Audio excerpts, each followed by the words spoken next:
Magandang araw sa inyong lahat. Ako si Carice Mariano at ngayong araw ating tatalakayin ang isang mahalagang aspeto sa mundo ng negosyo, ang pagsusulat.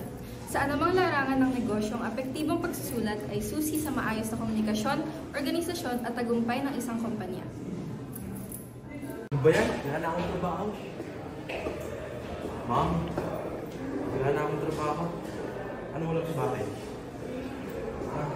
Ito kasing boss ko. Bigla akong tinanggal. Wala akong masabi-sabi. Okay. Mas bossing ka. Ba't mo ko tinanggal? Ba't ka nga dito? Pauwi ako eh. Bakit mo kami nakakasukan? Tinanggal ka lang eh. Wala ba na ako nagsigma po ng bakit?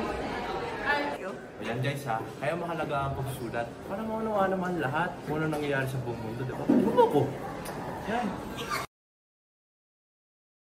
Ano nga ba ang pagsusulat? Ang pagsusulat ay isang proseso ng pagpapahayag ng mga ideya, damdamin, impormasyon at kaalaman gamit ang mga nakasulat na salita. Ito ay isang mahalagang kasanayan na ginagamit sa iba't ibang larangan tulad ng edukasyon, negosyo, sining at accounting.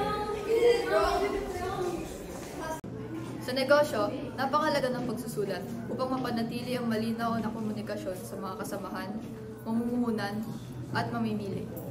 May iba't ibang layunin ng pagsusulat. Ito ay organisasyon, komunikasyon, at presentasyon. Una, pag-usapan natin ang organisasyon. Sa negosyo, mahalaga ang maayos na pagsusulat upang mailahad ng maayos ang mga ideya, proseso at layunin. Ang feasibility study, business plan, at iba pang dokumento ay kailangang organisado upang mas madaling maunawaan ng mga kasapi ng negosyo.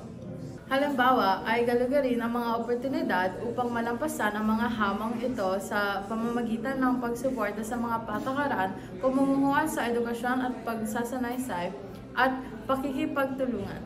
Karagdagan, nagbibigay din ito ng daan sa tiyak at mahalagang impormasyon na naglalarawan ng mas maikli at mas tumpak ang mga pangangailangan at kagustuhan ng isang negosyo.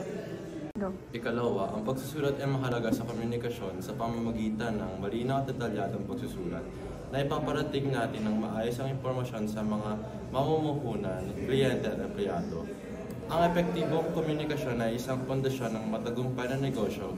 Halimbawa nito ay ang tatalakayin ang kahalagahan ng mga patakaran at regulasyon ng gobyerno sa pagpapaunlad ng mga trabaho at pagsuporta sa mga napapanatiling industriya. Panghuli, ang pagsusulat ay mahalaga sa pag-iwas ng tunggali. Ang malinaw at epektibong pagsusulat sa negosyo ay isang susi para pag-iwas sa hindi makakaunawaan.